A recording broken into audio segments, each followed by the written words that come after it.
இருக்கிறது.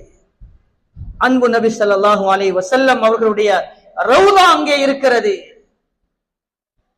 மக்காவிலே பிறந்த நபி அவர்கள் மதீனாவுக்கு ஹிஜ்ரத் செய்தார்கள். மதீனாவிலே வாழ்ந்து அங்கே மரணம் அடைந்தார்கள். அங்கேயே அவர்களுடைய ரவுதா ஷரீஃப் அங்கே இருக்கிறது.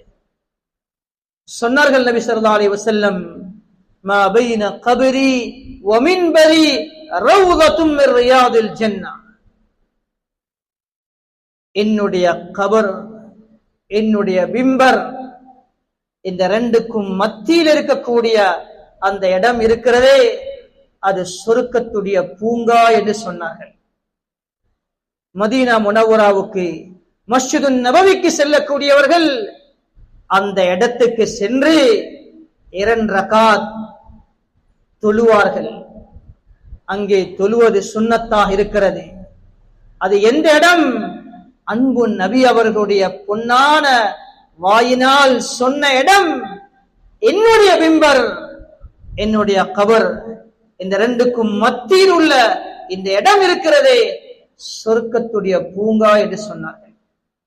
உலகத்தில் இந்த இடத்தை அன்பு நபி ஸல்லல்லாஹு அலைஹி வஸல்லம் சொர்க்கத்துடைய பூங்கா என்று சொன்னார்களோ, அந்த இடத்தில் நின்று தொழுது துஆ கேட்டு, சுப்ஹானல்லாஹ், எவ்வளவு பெரிய பாக்கியம். ஆயிரக்கணக்கான சஹாபாக்கள் அடக்கம் செய்யப்பட்டிருக்கக்கூடிய ஜன்னத்துல் பகீ இருக்கிறது. மஸ்ஜிதுல் ஹராமிலே ஒரு தொழுகை 1,00,000 தொழுகைக்குரிய நன்மை. மஸ்ஜிது நபவியிலே ஒரு தொழுகை 50,000 தொழுகைக்குரிய நன்மை.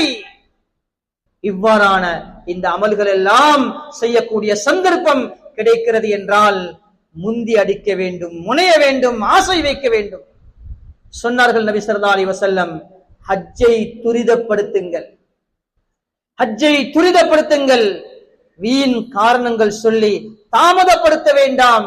ஃபைன்னஹு லா யத்ரி மா யாரிது லஹு, ஏனென்றால் அவருக்கு என்ன நடக்கும் என்பதை அவர் அறிய மாட்டார்.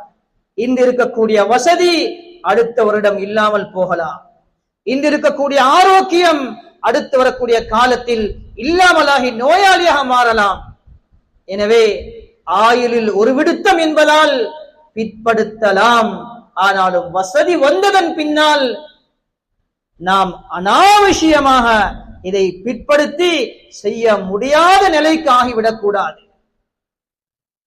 ஒரு மனிதர் நபி ஸல்லல்லாஹு அலைஹி வஸல்லமிடம் வந்தார். யா ரசூலல்லாஹ், என்னுடைய தந்தை ஹஜ்ஜை செய்ய நாடி நியத் வைத்திருந்தார். ஆனால்